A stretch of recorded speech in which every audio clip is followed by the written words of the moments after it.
Today's video we are going to be reacting to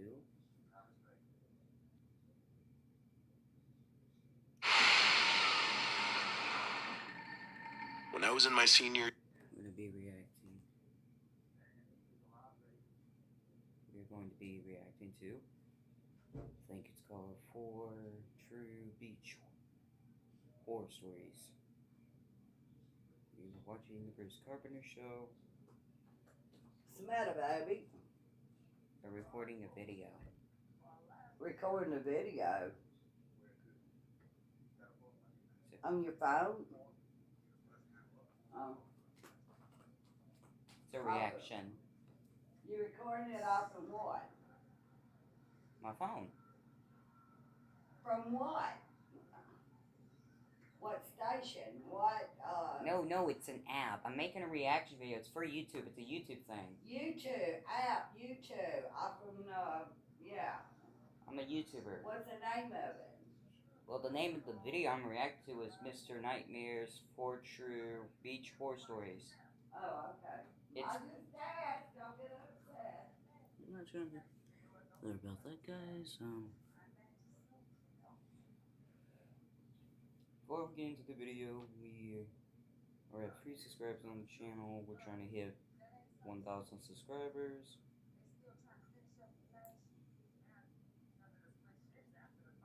Today's video we're going to be reacting to Mr. Nightmare, 4 True Beach Horror Stories, yada yada yada. Let's go. year of high school, 17 years old, all that was on my and my friends' minds were girls. There was one girl in particular in my physics class that I was really into. Her name was Tiffany. Some guys called her Crazy Tiff because she was super hot, but also apparently really crazy according to her exes. That's irrelevant to this story though. Basically, my best friend CJ managed to get one of Tiffany's best friends, Gianna, to agree to come hang out at some beach with him and I that night since it was a Friday and the weather was warm. The best part, Tiffany agreed to come with. This was it, my big chance with Crazy Tiff. CJ pulled up to my house at 10 o'clock that night.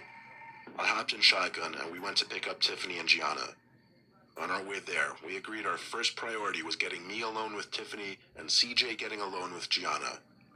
I was extremely nervous, but when Tiffany and Gianna got in the car, things were actually going pretty smoothly. CJ and I managed to make them laugh a bunch of times. By the time we got to the beach, I was confident Tiffany and I would vibe really well alone.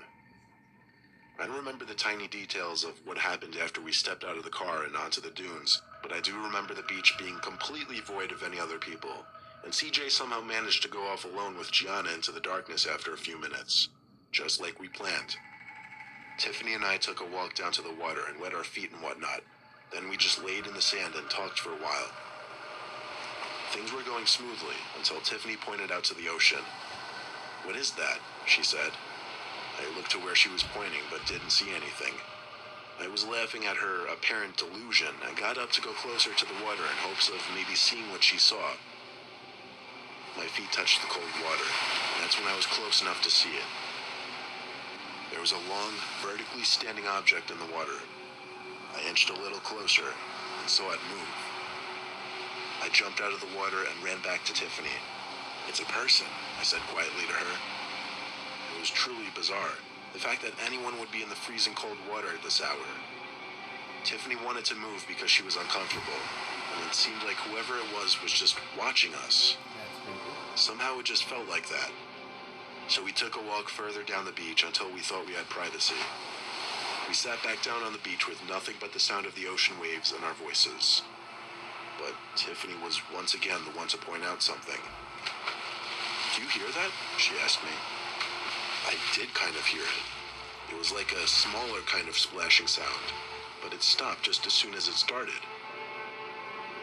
We looked out to the ocean, and I heard Tiffany gasp. The guy was out there again. I was gonna go out there and tell him to back off, but Tiffany told me let's just go. Low-key, I was hoping she would. I just wanted to look tough in front of her. We got back to the car. CJ and Gianna weren't back yet. Suddenly, my phone started blowing up with texts, all from CJ. Apparently, he'd been texting me in some kind of panic the whole time we were on the beach, and I guess I didn't have reception out by the water. He texted me first saying, "Dude, some weird guy is in the water watching us." And then, "Yo, some weird deformed looking guy is stalking us. Get to the car now." 5 minutes later, he sent a couple other texts, basically panicking over being followed by something in the dark. Keyword something, not someone, something. His second to last text said he was coming to look for us and to answer when I got this. His last text was, "We're on our way back to the car now, get there." He also tried calling me 3 times apparently. I called him back at once and he picked up right away out of breath, not even letting me speak. All he asked was if we were at the car, and I said yes. He said good, stay right there, and hung up the phone. Less than 30 seconds later, Gianna and CJ came out of the surrounding darkness next to the Jeep. He explained the best he could while trying to catch his breath that some deformed-looking creature walking on 2 legs was following them.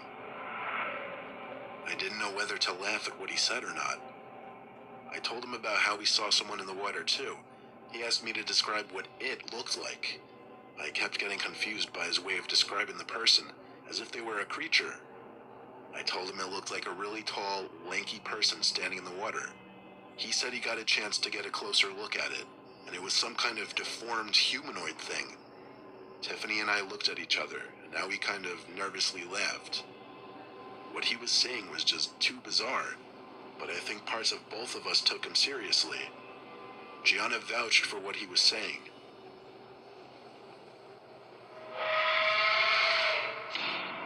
That scream made us all jump into the car. It was some kind of half-human, half-demonic kind of screaming. I can't describe it, you just have to hear it. Needless to say, we were all frantic in the car, asking CJ questions mainly. But closer to the end of the ride, we all grew silent. I guess we were all just lost in our thoughts about what just happened.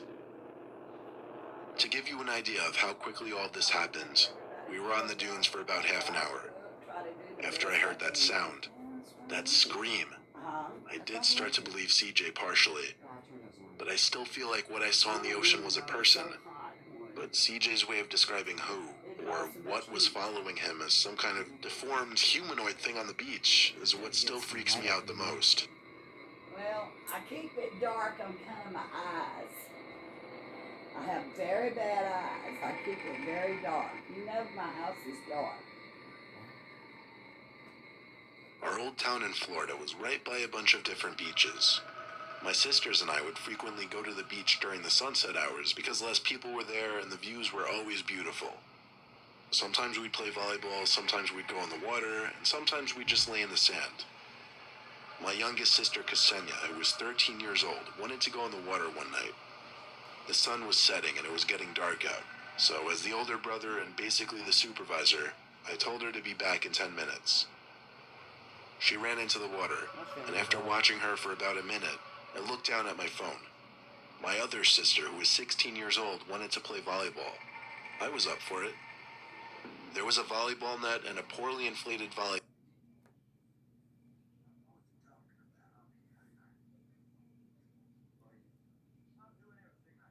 Sorry about that, guys. Every time I pause the video, it uses an open camera just to get the rest of the background. I'm currently at my grandma's due to the situation going around here, but it's fine. Yeah. So that's what these item things you're seeing are in the background. You know, it's called deal with it. Well, currently, I don't know how long it is because the way I'm able to keep the video this miniature size, I can't deal with the ads. Yeah. It's called Black gives you what you get. While we're at it so far into this video, however long we're in it, I don't know, and yeah. I do not own this video whatsoever, so I don't have to go through a lot of progress in order to react to this guy's videos. Not my problem. In other words, while we're at it so far, God, it's so bloody hot up in this house. For the next couple of days, I might have to be doing some daily uploads. No. Until we can get back on track. So this is the best you can get, but it works out fine. And while I'm at it so far, I'm going to go comb my hair. I look cuckoo crazy. Literally. The next video will probably be uploading. I'm trying to upload some good daily videos to you guys so I can get back on track. I haven't uploaded any videos lately to this channel in a while due to the current situation going on with this hurricane stuff, and also due to the fact that I don't have much equipment now, because the only equipment I have that I use for recording videos for now, till I can get it good more, is my phone, me, myself, and I, and the best I can give you.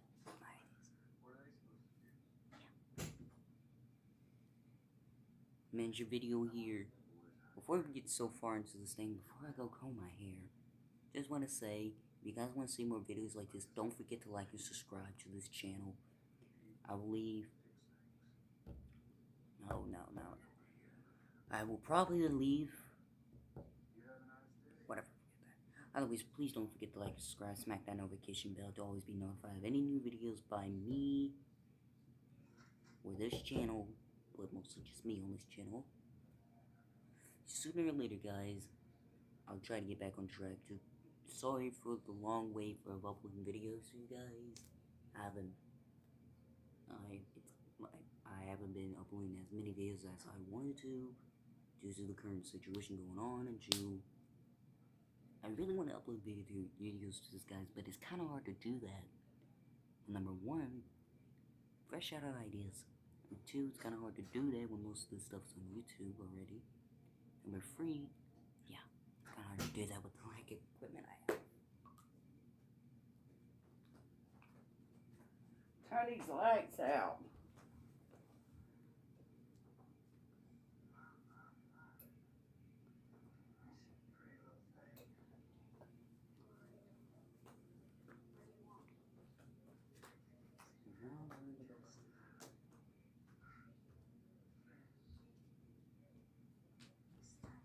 Sorry about the lack of convenience, guys.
Sorry about that, guys. We can get back into the video. While sitting next to it. It was good enough, though. We made do with it. When I looked away from the volleyball net, I couldn't see Ksenia. I looked every possible direction she could have gone in the water. I did not see her. It was getting darker and harder to see. I ran to the water to try and find Ksenia. I ran into the water, and when I couldn't run anymore, I swam. She wasn't in the water anywhere, though. But I saw a boat nearby. A big, luxurious boat, close enough to swim over to. It took me a couple minutes, but I got there. I hoisted myself up onto the bow, off some tiny step ladder, and I heard laughing below deck. There was a hatch door that was opened, and there were lights on down there. I called out for help. Then there was silence. I called out that I was looking for my sister. Then I heard Ksenia's voice from below the deck. She called out my name. I hurried down the stairs into the cabin to see Ksenia sitting on a bed with a Coke in her hand. Further down the cabin were two grown-ass men sitting opposite each other, looking at me. I grabbed Ksenia into my arms, and one of the men said with a smile that I have a very nice sister. The other man seemed to catch on to my suspicion right away, and claimed that the two of them were just offering to give her a ride and some snacks because they saw her all alone in the water. I didn't even say a word to them. One of them asked if we needed a ride back to shore. I didn't answer. I told Ksenia to swim back to the beach with me. We got back to shore in a couple minutes, and the boat was far gone into the sunset. I brought my two sisters home and had my dad figure out what he should do. First of all, he was mad at me for not getting details of the boat or the men's faces, and he was right. My dad punished Ksenia and prohibited her from going to the beach past sunrise from there on out. I'm afraid at least these guys ain't do stupid more bull.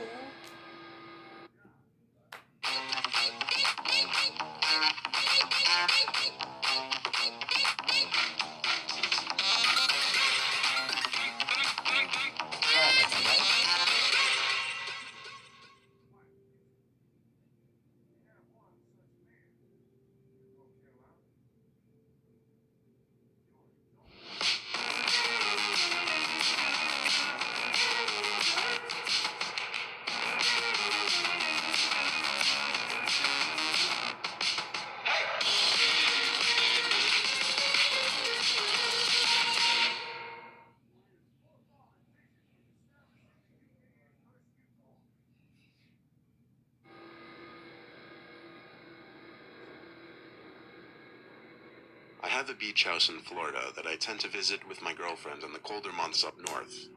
In the warmer months, we'd still visit occasionally, but nowhere near as much since there wasn't as much of a need to.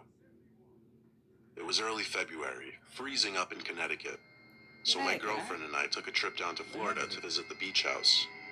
By the time we actually got to the house after the day-and-a-half drive, it was starting to get dark out. It was actually a long month and a half since I'd been there last at the time. The electricity, the water, and everything was already on since it was winter time, and I kept everything on during the winter season due to our frequent visits. So all we had to do when we arrived to the house was unpack, take a couple lounge chairs, and walk 20 seconds onto the beach and take a nap. We didn't even check out any of the other rooms because we were so drained. We lounged on the beach until it got really dark. Then my girlfriend tapped my shoulder. I looked up at her, and she asked if I left that light on. I turned to the house and saw one of the upstairs lights on. Not just that, but at one of the windows in that room, there was a shadow outline behind the partially opened curtains. I looked at my girlfriend and she looked at me, and I think it sunk into both of us that someone was in that room at that window. I told her to wait there. I ran to the house as fast as I could. When I got to the back doors, when I started being quiet, I slid it open and shut quietly, and being that I was barefoot made tiptoeing a bit easier. I made it to the stairway and then halfway out the stairs before I heard a door shut upstairs. I went up the remaining stairs a bit quicker now and saw that the door to the room that had the light on was open, but the lights were off now. I went into the room which had the light on not even 2 minutes ago. I kept the light off though. Instead, I just used the flashlight which I had on the shelf ledge upstairs. Then I remembered the closet door. It was shut. That must have been the door I heard close, I figured. I shut off the flashlight as I tiptoed to the door of the closet and slowly put my ear up to it to listen. There was nothing but silence in the room and on the other side of the closet door. I wasn't sure what was going to happen when I opened that door, if someone was in fact on the other side, but I had to confront this. I grabbed the 2 little knobs and finally brought myself to yank the doors open, but it was empty in there, or at least from what I could tell, it was dark. I grabbed my flashlight and switched it on, and yep, the closet was empty, but a creak in the floorboards outside of the room caught my attention. I ran into the hall expecting to see the intruder, but no, it was just my girlfriend. I got mad at her for coming into the house, even though I told her to stay put. But now that she was there, I told her to help search the upstairs. We looked around in all 3 bedrooms upstairs, all the closets, and the bathroom, but there was no one. Then we checked the downstairs. Every room, every closet. No one. We had to figure that whoever was in the house somehow escaped, so we locked all the doors and looked around the house for any signs of breaking and entering or stolen items. But there was neither of that. So we brushed up and went to bed since we were exhausted. However, that night before we could even fall asleep, there was a click under our bed. I asked my girlfriend if she could hear that. She said yes. I got out from under the bed and got down on my knees. When my face got to the ground level giving me a view under the bed, I could see the intruder laying under our bed. I looked at him face to face before he crawled out and made a break for the front door. I couldn't catch him once he got outside because I was still barefoot. I also didn't get a very good look at his face because we only looked at each other for about a second. We once again searched the whole house to see what he could have stolen, but surprisingly, nothing was stolen. We couldn't even figure out how he broke in. We didn't call the cops. We simply moved on and did our best to enjoy the rest of our vacation.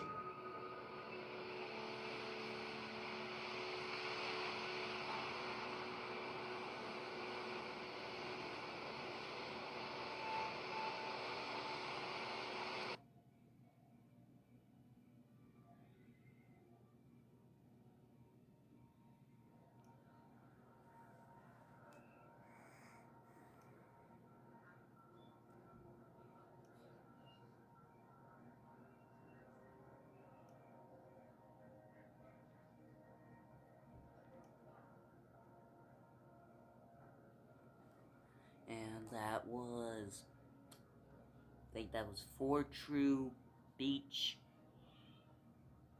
horror stories by Mr. Nightmare. If you guys want to see more videos like this, or do you want to go to his channel and see the rest of his other videos, I will leave a link to his channel in the description down below for you guys. Thanks for watching. I gotta go charge my bloody phone, and then I'll upload another one, then I'll start editing. Thanks for watching. This is the Bruce Carpenter Show. Twizzlers.